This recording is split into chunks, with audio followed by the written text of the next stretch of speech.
Dear friends, our Gospel reading this morning is the familiar one of Jesus calling his first 4 disciples, the fishermen Simon and his brother Andrew, James and his brother John, with Jesus inviting them to fish for people instead. These 4 remain the closest disciples to Jesus as time goes on. Simon in particular, renamed Peter, or Rocky, becomes the first bishop of Rome. "On this rock I shall build my church," says Jesus. There is something here about beginnings and endings. Notice how our passage begins with the arrest of John the Baptist. This is after Jesus' baptism, after the temptations in the wilderness, and the ministry of the Baptist comes to a close, and we know that in the end the Baptist meets a grisly fate, beheaded at the whim of a dancing girl and her Machiavellian mother. Such is the fate of the prophet in the time of empire. Those who are criticized will oppose the word of the Lord by fair means or foul.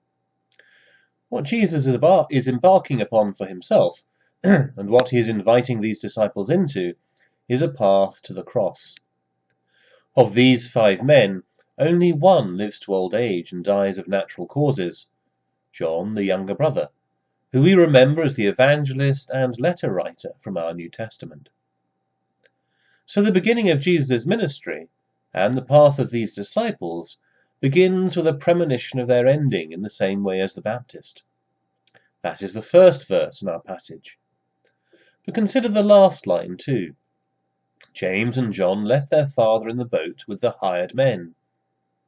It's often thought that the disciples were working-class people, which is to apply our modern categories in a place where they don't necessarily work. In fact, to own fishing boats and be in a position to hire labourers to work on the boats meant that you were possessed of some material substance. To use our language, it's a solidly upper-middle-class position to hold, like being a professional accountant today. It was a position of economic security and status. This is what James and John are leaving behind. Notice that Jesus doesn't try to persuade these brothers. He simply calls them. I think that they must already have known Jesus. It's possible that Jesus' charisma was overwhelming, but for me that rather diminishes the human choices involved.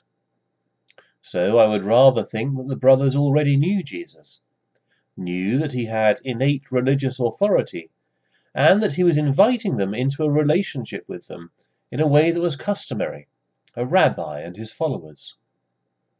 But what of Zebedee, though?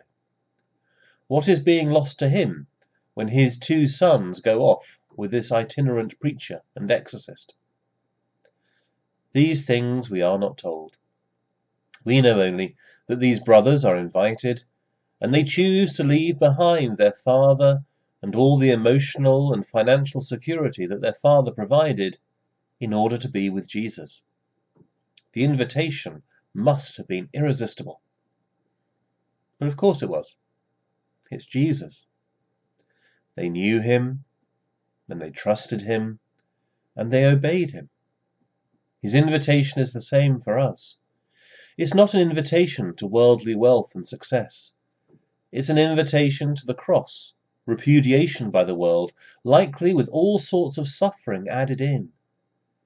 Yet it is also the way that leads to life, and a peace which the world cannot give. Let us, like the brothers, say yes to Jesus, trust and obey Jesus, and with him tell out the message. The kingdom of God is very near. So let us change our lives and tell out the good news. Amen.